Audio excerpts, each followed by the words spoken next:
Assalamualaikum warahmatullahi wabarakatuh.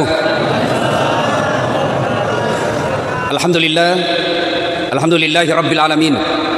Wa bihi nasta'inu ala umuri dunya waddin. Asyhadu an la ilaha illallah wa asyhadu anna Muhammadan abduhu wa rasuluh. Allahumma salli ala sayyidina Muhammad wa ala alihi wa sahbihi ajma'in. Amma ba'd. Ibu bapak, saudara-saudara sekalian, teristimewa alim ulama, ada komandannya Paskas di sini, ada Ustadz Haji Lukman, dan terkhusus yang kita hormati Bapak Wakil Gubernur Provinsi Kalimantan Barat yang insya Allah dimuliakan dan dirahmati oleh Allah Subhanahu Wa Taala. Dalam sebuah kisah diriwayatkan Rasulullah Sallallahu Alaihi Wasallam lagi tawaf. Tahu tawaf Pak ya? Keliling Ka'bah. Di depan Nabi ada anak muda ikut tawaf.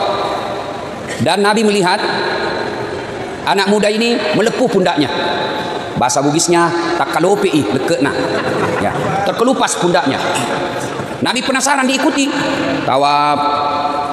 Lalu selesai tawaf, Nabi panggil anak muda itu. Anak muda, ta'al.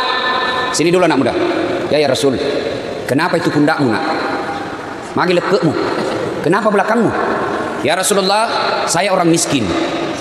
Ibuku sakit. Mau sekali beliau umroh. Saya tidak punya budak. Saya tidak punya kereta. Saya tidak punya onta. Saya orang miskin. Ibu saya sakit, mau sekali ke Mekah. Maka aku, orang Bugis bilang, udengi. Upikulah, apa sih namanya itu? Kalau gendong begini. Nah, ya pokoknya apalah, dia di belakang sini. Nah, iyalah diambil lah, disimpan di sini ya. Kalau bahasa Bugisnya didengi. Nah, ibunya, dia di belakang dipikulnya, seperti itu. Dari Madinah ke Mekah kurang lebih 500 km. Melewati panasnya padang pasir, melewati teriknya matahari, melewati dinginnya gurun. Kupikul terus. Nanti selepas ketika saya makan, buang air besar dan sholat. Selebihnya ada di pundak saya. Makanya ini terkelupas pundakku. Lalu anak muda ini bertanya, ya Rasulullah, kira-kira kebaikanku ini sudah membalas kebaikan ibuku kepadaku? Kira-kira sudah seimbang enggak ini kebaikan saya? Nabi lalu menjawab, anak muda, alhamdulillah kau sudah termasuk anak yang soleh, tapi demi Allah kau belum bisa membalas kebaikan ibumu. Masya Allah. Kira-kira sudah ada orang seperti ini sekarang? Hah? Bos, 500 meter kilo kira-kira dari Palangkaraya ke Pontianak. Palangkaraya Pontianak masih sisa sehingga Bapak bernaung di bawah pohon, masih banyak sungai yang kita lewati. Makkah Madinah, Madinah Makkah, padang pasir. Subhanallah. Tapi ternyata kebaikan itu belum membalas kebaikan ibu kepada orang tua. Sekarang ini banyak anak-anak durhaka sama orang tuanya. Nih kita-kita nih. Jangan pikir bahwa bapak sudah punya istri tidak durhaka sama orang tuanya. Banyak yang durhaka setelah berkeluarga. Tersebutlah sahabat Nabi namanya Sa'lab Al-Qamah. Makasing agamanya, bagus sholatnya. Di mana Nabi dakwah di depan ada Al-Qamah, di mana Nabi berjamaah di belakang ada Al-Qamah. Tapi anehnya ketika sakaratul maut tidak bisa mengucapkan dua kalimat syahadat. La ilaha. Al-Qamah cuma katakan la. Bingung semua sahabat. Kok bisa? Ini kan baik agamanya, rajin jamaah, bagus Senin Kamisnya. Kok bisa dia? Lapor sama Nabi, ya Rasulullah, Al-Qamah sakaratul maut tidak bisa mengucapkan dua kalimat syahadat, mungkin ada dosanya. Nabi lalu bersabda, hai kau cari bapaknya, cari orang tuanya. Bapaknya sudah meninggal ya Rasul. Cari ibunya, kau cari ibunya. Cari ibunya ketemu. Lalu si Bilal berkata, bu, anakmu si Al-Qamah lagi sakaratul maut tidak bisa syahadat, mungkin ada dosanya sama ibu. Apa kata ibunya? Dia dapat sudah itu. Kurang ngajar memang itu anak. Setengah mati ku hamilkan, setengah mati ku lahirkan, bersusah payah ku besarkan. Setelah ada istrinya, lebih sayang dan lebih takut sama istrinya daripada saya ibunya. Pernah satu ketika saya ke rumahnya, karena lama dia tidak datang, dilarang sama istrinya ke sini. Saya datanglah ke rumahnya, saya baru ketuk pintunya, saya dengar istrinya bilang, Pak, sembunyi cepat itu kacang, itu mamamu datang. Didengar sama ibunya, gak jadi masuk, nangis ibunya. Pulang. Setelah mendengar ini Nabi berkata, masih sakit, macilaka itu Al-Qamah, siksa itu anak, gak bakal selamat. Panggil ibunya. Panggil ibunya. Kata Nabi, Bu, maafkan anakmu. Saya tidak mau ya Rasul, kurang ngajar itu anak. Maafkan, saya tidak mau. Tidak selamat ini anakmu kalau kau tidak maafkan. Biar saya, kurang ngajar. Jalan satu-satunya kalau begitu, lebih baik saya bakar api di dunia daripada apinya neraka yang bakar. Bapak tahu namanya api? Api itu 4 tingkatan. Pertama, api warna merah. Bapak pernah lihat orang merokok? Pernah? Bukan pernah, Bapak yang merokok. Coba isap. Nah, itu yang merah. Yang merokok saya doakan berhenti kau merokok. Kamu caci-caci 9 naga, kamu caci-caci itu, tapi kau beli rokoknya. Kalau kau mau kasih bangkrut mereka, berhenti kau merokok. Nah, itu merokok kayak orang beleng-beleng. Tahu beleng-beleng? Dongo. Tahu dongo? Beleng-beleng. Nah, itu lempar rokok. Itu aja dikerja kayak orang bego. Coba itu orang di bandara yang merokok. Lain itu tempatnya dikasih masuk bele-bele. Kayak kotak-kotak sendirilah dia di dalam. Itu aja dikerja 5 menit. Sekali-kali isap kunyah. Dan kalian yang merokok, jangan kasih asap muka sama kami. Bagaimana caranya Ustaz? Kau bawa kantong kresek rokok. Saya doakan kalian yang merokok berhenti. Kau tabung pembeli rokokmu yang 20.000 satu hari, insya Allah 1 tahun kau bisa umroh. Itu warna merah. Dibakar 1000 tahun, berubah menjadi biru. Nah, itu kompornya ibu-ibu kalau memasak. Nah, itu jenis kedua tingkatannya. Bakar lagi 1000 tahun menjadi putih. Itu apinya ditambang-tambang tembaga yang kasih memisahkan baja. Kayaknya tidak ada api memisahkan, terpisah. Bakar lagi 1000 tahun menjadi hitam. Nah, ini warna api neraka. Kata Nabi, lebih baik saya bakar api di dunia daripada apinya neraka yang bakar. Kata ibunya, silakan bakar saja. Nabi perintah, kumpulkan kayu, nyalakan, nyala besar. Nabi katakan, angkat, angkat. Pas mau dilempar masuk ke bara api, ibunya berteriak, tahan, tahan, tahan, jangan kau bakar anakku. Memang dia kurang ajar, durhaka, tapi kedurhakaannya tidak ada artinya ketimbang penderitaan saya melahirkan dia. Saksikan ya Muhammad, saya ampuni seluruh dosa-dosanya anakku. Ayat kasih utuni, wak dampang mana nih dosanya? Jangan bakar, saya maafkan semua dosa-dosanya. Hanya Nabi tanya, betul ibu maafkan? Betul ya Rasul. Letakkan dia. Setelah itu dengan bersusah payah mengucapkan La ilaha illallah Muhammadur Rasulullah, menghembuskan nafas. Alqamah, sahabat Nabi, hidup sesama dengan Nabi, didoakan oleh Nabi, tidak bisa selamat karena sakaratul maut, karena waktu dia hidup durhaka sama ibunya. Ini bapak-bapak, kadang-kala saya heran sama guru, sama ulama, kau cium tangannya. Sama ibumu tidak. Sama gubernur, sama mamamu tidak, dongo. Sama wali kota. Coba, padahal tidak diajarkan ciumlah tangan wali kotamu. Kenapa tidak ada berkah bagi mereka yang durhaka sama ibu bapaknya? Kenapa? Itu tanya itu ibu, tanya itu ibu. Ibu-ibu masih ingat waktu melahirkan? Ah, ada enggak ibu-ibu melahirkan senyum? Keluar kau nak. Mentang-mentang dia kaya, keluar nak. Dia kerahkan semua tenaganya. Tidak sedikit ibu-ibu wafat melahirkan anaknya. Saya baru-baru baca kisah kemarin. Berpuluh-puluh tahun setelah menikah tidak punya anak. Segala macam cara dilakukan, alhamdulillah hamil. Setelah hamil, konsultasi ke dokter. Setelah itu, rahimnya alhamdulillah selamat. Ketika usianya 7 bulan mau melahirkan, dokter berkata, Bu, tidak bisa kau melahirkan normal. Kalau melahirkan normal, kau tetap ngotot memelihara ini anakmu, kamu yang mati, jiwamu yang mati. Pilihanmu 2. 1, anakmu dibuang, kamu hidup. 2, anakmu diselamatkan, kau yang mati. Suaminya sarankan sama dokter, tidak usah, biar istriku yang lanjut hidupnya. Tapi istrinya ngotot, biarkan saya melahirkan anakku. Begitu melahirkan, benar melahirkan, istrinya yang wafat. Sebelum meninggal ibunya, dia minta supaya dicium anaknya. Coba pengorbanannya ibu. Lihat sendiri tuh ibu-ibu. Hamil, ibu-ibu masih ingat waktu hamil? Nah, ada enggak ibu-ibu hamil enak tidurnya? Masih ingat waktu ibu hamil? 9 bulan, pernah ibu tengkurap. Usia hamilnya 5 bulan, mopak kok. 9 bulan itu ibu tidak tengkurap. 9 bulan. Bapak 1 minggu saja tidak tengkurap, pusing. Itulah ibu-ibu. Sudah lagi itu melahirkan, menyusui. Masih ingat waktu menyusui ibu?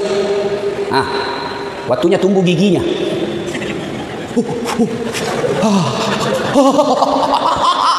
Coba ada ibu-ibu menyusui anaknya digigit. Hei, kok gigit saya? Tidak, udah cabolo tuh kasih. Siang anaknya, malam bapaknya. Itu. Makanya wajar ada orang habis waktunya untuk sekolah, S1 selesai, lanjut lagi S2, setengah mati cari kerja, tidak dapat kerja. Kenapa? Durhaka sama orang tuanya. Ustadz, bapakku selingkuh. Ustadz, bapakku tukang judi. Ustadz, bapakku tidak sholat. Apa saya wajib taat kepada bapak saya? Kau belajar dari kisahnya Ibrahim alaihissalam. Ibrahim alaihissalam, bapaknya namanya Azor, produsen yang berhala. Dia yang bikin patung itu bapaknya Ibrahim. Ibrahim mau ribut sama bapaknya, ditahan sama Allah. Sadar ke Ibrahim, bapakmu itu bapakmu, tapi dia nyembah berhala ya Allah. Bagaimanapun dia orang tuamu. Jangan kau ribut sama orang tuamu. Kau yang keluar dari desamu, keluar kau dari desamu. Jangan kau lawan bapakmu. Itu Ibrahim. Sekarang kita coba lihat anak-anak kita, lihat sekarang di rumah Pak. Lihat itu anak-anakmu di rumah. Hilang itu yang namanya sopan santun. Zaman saya kecil, jangankan bicara kasar sama orang tua, menatap wajah orang tua sudah kita dianggap kurang ajar. Itu ada orang tua, ada tamu, ruang tamu. Lagi nongkrong, cerita-cerita bapak dengan tamunya. Lewat kita motong, ruang tamu, udah kasih bola matanya bapak. Lari sudah kita Pak. Dapat lagi kita ini Pak Kabit, cubit. Sekarang anak-anak dikasih bola matanya bapaknya. Apa dia bilang? Kenapa matamu Pak? Itu anak-anak sekarang. Dinasehatin apa dia bilang? Itu kan dulu. Kalau cowoknya nasihati, terserah abang aja deh. Saya ikut aja deh bang. Mau tidur salam sayang selalu dari kekasihmu. Dongo. Itu anak-anak kita sekarang. Coba, bingung saya lihat anak-anak sekarang Pak.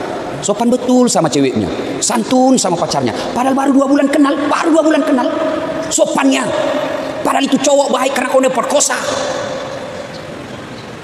Sekali bapaknya nasihat tidak mau mendengar, ibunya yang beritahu tidak mau mendengar. Dengar ini adik-adik sekalian. Ini yang masih anak-anak BG nih, yang masih jomblo fisabilillah. Biar kalian remaja masjid, puasa kalian Senin Kamis, tahajud tiap malam, menjadi ketua baik kesubuhan. Tapi kurang ajar sama ibumu, kata Nabi, jangankan masuk surga, baunya surga diharamkan bagimu. Kalian yang masih hidup orang tuamu, baiklah sama ibu bapakmu. Betapa banyak orang ingin membahagiakan orang tuanya. Saya Pak, andai boleh saja ditukar. Itu bapak saya lihat bagaimana dihina sesepupu, bagaimana dihina satu kampung, kadangkala dilecehkan. Bapak saya itu petani penggarap Pak. Petani penggarap, sawahnya orang dikerja. Nah, kalau naik 10 karung, bapakku dapat 1 karung, 9 karung untuk punya sawah. Kadang saya jalan kaki karena bermalam di sawah. Kadang saya lihat itu bapak saya. Nanti lepas saya dari tikungan, baru dia tinggalkan. Karena beliau tinggal di rumah sawah. Sawah bapak saya itu 11 kilo dari rumah. Tinggal di rumah sawah. Jadi kayak kau pulang sekolah waktu SMP, saya pulang sekolah langsung ke sawah, bantu orang tua. Nanti selesai sholat maghrib, baru saya pulang. Begitu cintanya namanya orang tua kepada anaknya, dia tunggu itu anaknya hilang dari pandangan, baru masuk rumah-rumah sawah. Kadang-kala kita mau makan itu orang tua, mau disuap, dia sudah mau masuk di mulutnya, tapi dilihat anaknya apa dia bilang? Kamu aja yang makan, nak. Bapak kenyang. Sayang, seribu sayang bapak saya tidak sempat melihat saya seperti sekarang. Maka kalian yang punya orang tua, bodoh kalian kalau tidak memanfaatkan itu.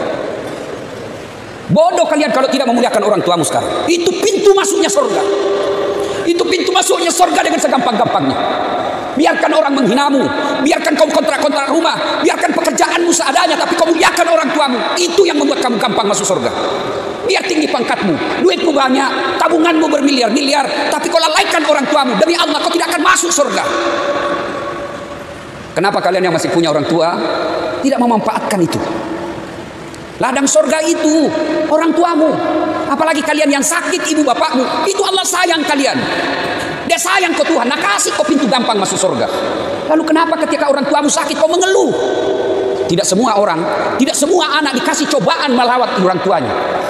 kalian kembali kalau masih hidup orang tuamu, muliakan orang tuamu meskipun dia tidak sholat. Imma yablughanna indakal kibra ahaduhuma aw kilahuma fala taqul lahumā uff wa la tanharhumā wa qul lahumā qawlan karīmā. Apabila kedua orang tuamu sudah dalam pemeliharaanmu, sudah tua dalam pemeliharaanmu, jangan kau berkata saja dilarang, ajak balai. Jangan kau bantah orang tuamu. Itu perintah Quran, bukan perintah ulama, perintah Quran. Jangan kau berkata kepadanya. Wala tanharhuma wa qul lahumā qawlan karīmā. Berkata-katalah dengan qawlan karīmā, kata-kata yang mulia.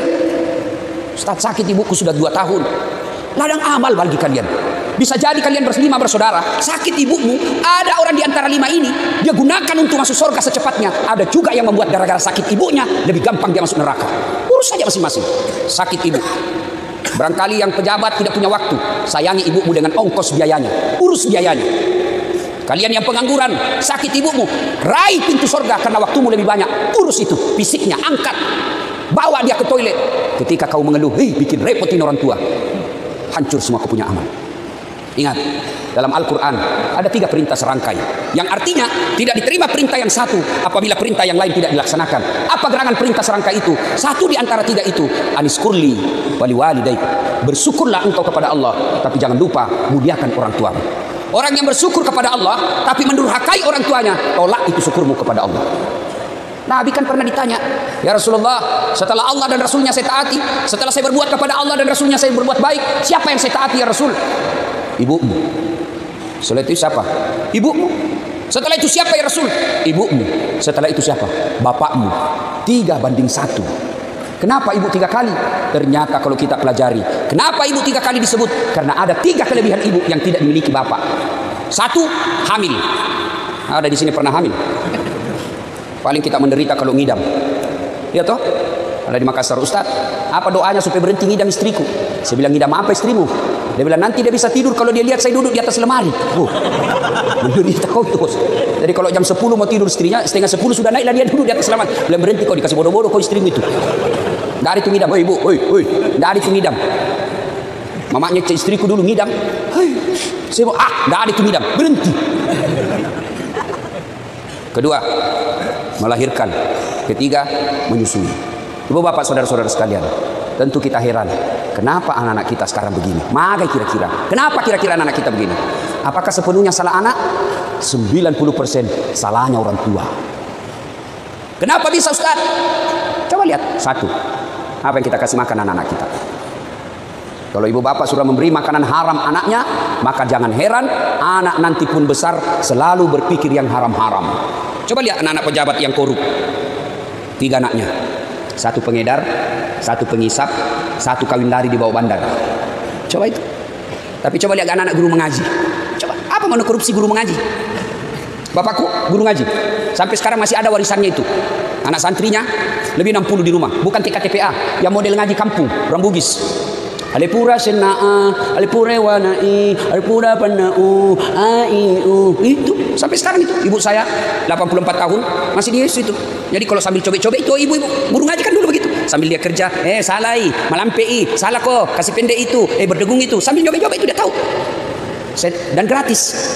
Ada yang basi kencing, dia datang bawa di rumah. Saya tanya ibuku, berapa dibayar itu 1 orang, Mak? Dia nama kemanja, tidak membayar. Sedangkan kau kasih gratis.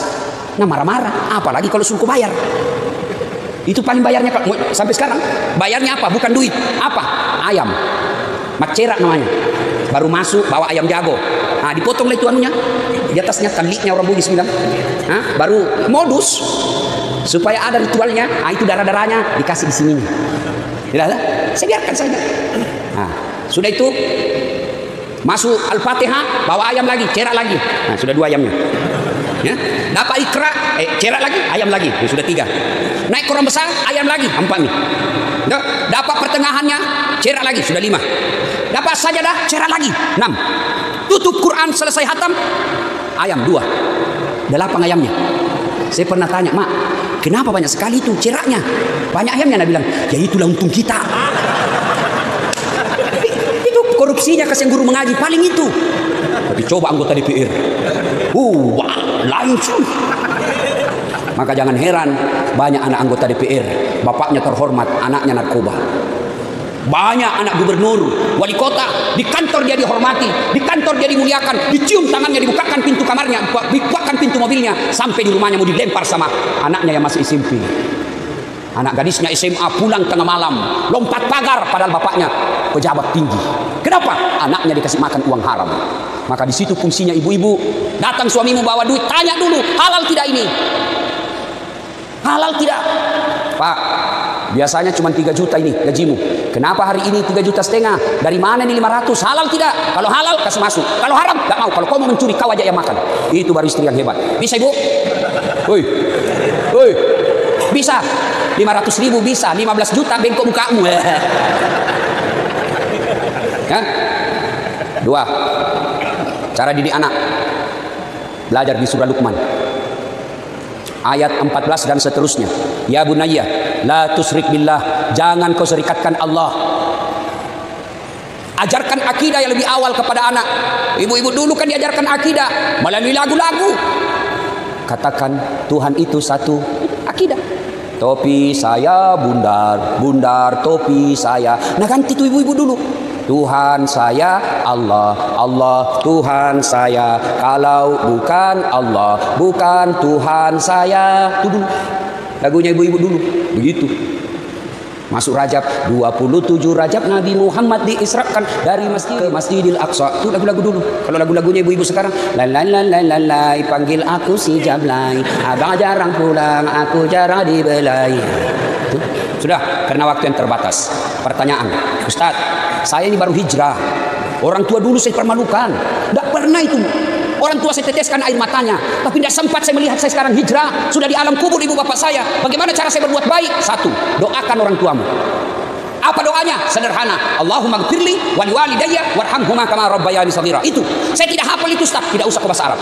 Bahasa Indonesia saja. Tidak ada kewajiban berdoa pakai bahasa Arab. Daripada ke bahasa Arab salah ucap, salah sebut, tidak tahu artinya, bingung malaikat. Dia bilang malaikat, apa maksudnya ini apa? Dia mau doakan mamanya, dia doa minta hujan. Bingung kan malaikat. Tidak usah bahasa Arab. Ya Allah, ampuni dosa kedua orang tuaku, terima amal ibadahnya, lipat gandakan segala kebaikannya, lapangkan kuburnya, jadikanlah kuburnya menjadi taman-taman surga. Daripada kau bahasa Arab tidak tahu. Boleh juga bapak berdoa begini, ya Allah, engkau sudah tahu apa yang ku mau, kabulkan. Selesai. Daripada ini banyak juga kesalahan kita yang ada pembaca-baca doa di kuburan. Banyak kan yang baca-baca doa di kuburan. Ternyata setelah saya dengar-dengar, banyak yang tidak tahu bahasa Arab.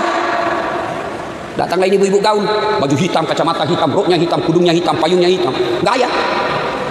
Bacakan doa mamaku. Nah, dibacalah doa itu penjaga-jaga kubur. Allahumma gfirli, amin, wali walidayya, amin, warhamhuma kama rabbayani shaghira, amin. Dalam hatiku, wah kasihannya ini ibu. Dia kira ibunya didoakan, padahal ibunya itu Pak Ustaz nama. Allahumma gfirli, ya Allah ampuni dosaku. Kata ibu di belakang, amin. Kok dosanya yang baca doa? Wali walidayya, kedua orang tuaku, amin. Dosanya yang baca doa. Sudah dikasih duit, dikasih pisang, suruh doakan mama kita, mamanya dia doakan. Doakan. Yang kedua, cara berbuat baik kepada orang tua, bersedekah atas nama orang tua. Tuh, ada itu. Ini makanya tadi yang edarkan celengan terlalu cepat kau edarkan. Baru saya mau bahas ini sudah selesai. Coba kalau saya bahas ini selesai sudah ini lewat. Nah, itu coba kalau tadi ya, bisa lihat mana yang pelit. Kalau celengan lewat itu kan bapak-bapak pura-pura tidak lihat. Lewat baru. Saya mau orang tuaku sejuk kuburnya Ustaz. Kirim pembeli AC di masjid. Saya mau orang tuaku terang kuburnya. Bayar lampunya masjid tiap bulan. Terang itu kuburnya orang tuamu. Saya mau orang tuaku spring bed. Kirim kau pembeli spring bed ke panti asuhan. Tuh, ada untuk orang tuamu. Ada yang bilang tidak sampai Ustaz. Ada yang bilang tidak sampai. Mau saya buktikan. Bahwa sedekah sampai ke orang meninggal. Mau saya buktikan.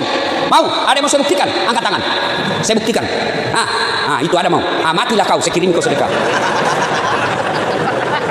Yang ketiga, mengunjungi karib kerabatnya. Mengunjungi karib kerabatnya.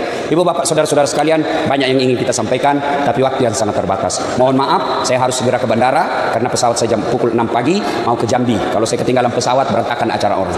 Demikian, mudah-mudahan ada manfaat. Mari jangan dulu bergerak, kita berdoa kepada Allah. Kita awali dengan mengirimkan suratul Fatihah kepada Rasulullah Muhammad SAW. Khasiat dan keutamannya kita ikhlaskan untuk orang tua kita masing-masing. Baik yang sudah arwah maupun yang masih sehat, terutamanya lagi yang lagi berbaring sakit. Ila hadratin Nabi Mustafa Muhammad SAW. Ayo kita Fatihah untuk orang tua kita masing-masing. Al-Fatihah. Bismillahirrahmanirrahim. Iyyaka na'budu wa iyyaka nasta'in. Ihdinas siratal mustaqim, siratal ladzina an'amta 'alaihim. A'udzu billahi minasyaitonir rajim. Bismillahirrahmanirrahim. Allahumma shalli ala sayyidina Muhammad wa ala ali sayyidina. Allahumma ighfir lil mu'minina wal mu'minat wal muslimina wal muslimat al ahya'i minhum wal amwat. Innaka sami'un qaribun mujibud da'wat wa qadiyal hajat. Ya Allah ya Rabbi ya Karim, yang Maha Pengampun, ampuni kami sekiranya ada di antara kami anak yang pernah meneteskan air mata orang tuanya, anak yang pernah menghina orang tuanya, anak yang pernah mengecewakan orang tuanya. Ampuni kesalahan kami, ampuni kebodohan kami, dan yang lebih penting ya Allah, berikan kami umur yang panjang, berikan kami rezeki yang cukup agar kami bisa membahagiakan sisa hidup orang tua kami, agar kami bisa umroh dan haji bersama orang tua kami ya Allah. Kami ikhlas menghadap kepadamu setelah Engkau berikan kesempatan kepada kami untuk membalas segala kebaikan orang tua kami. Jangan Engkau panggil ruh kami, jangan Engkau hadapkan kami menghadapi sakaratul maut sebelum kami membahagiakan orang tua kami, sebelum kami sempat membahagiakan sisa hidup orang tua kami ya Allah. Ya Allah ampuni kami sekiranya ada di antara kami anak yang pernah meneteskan air mata orang tuanya, anak yang pernah mempermalukan orang tuanya, anak yang pernah mengecewakan orang tuanya, dan orang tuanya tidak sempat lagi melihat anaknya ya Allah. Orang tuanya telah berada di alam kubur ya Allah, tidak sempat mohon maaf anaknya kepada orang tuanya ya Allah. Ampuni kesalahan kami, ampuni kebodohan kami, ampuni kehilapan kami. Jangan Engkau hukum orang tua kami atas dosa yang kami lakukan, jangan Engkau azab orang tua kami atas maksiat yang kami lakukan ya Allah. Ampunilah kebodohan kami ya Allah. Ya Allah yang memberi hidayah dan petunjuk, berikan hidayah kepada anak kami ya Allah, berikan hidayah kepada anak kami ya Allah. Jangan Kau biarkan anak kami larut dalam maksiat, jangan Kau biarkan larut dalam maksiat melaksanakan dosa dan kesalahan ya Allah. Bimbing dan tuntun anak-anak kami ya Allah. Allahumma ghfir lana, Allahumma ghfir lana, Allahumma ghfir lana wa liwalidayna warhamhuma kama rabbayana shaghira. Rabbana la tuzigh qulubana ba'da idh hadaytana wa hab lana min ladunka rahmah innaka antal wahhab, innaka antal wahhab. Allahumma inna nas'aluka salamatan fid din, salamatan fid dunya wal akhirah, wa afiyatan fil jasadi, wa ziyadatan fil ilmi, wa barakatan fil rizq, wa taubatan qabla al maut, wa rahmatan indal maut, wa maghfiratan ba'dal maut. Allahumma hawwin alaina fi sakaratil maut, wa najatan minan nar wal aqwa indal hisab. Rabbana la tuzigh qulubana ba'da idh hadaytana wa hab lana min ladunka rahmah innaka antal wahhab. Rabbana atina fid dunya hasanah wa fil akhirati hasanah wa qina adzabannar. Subhana rabbika rabbil izzati amma yasifun wa salamun alal mursalin walhamdulillahi rabbil alamin.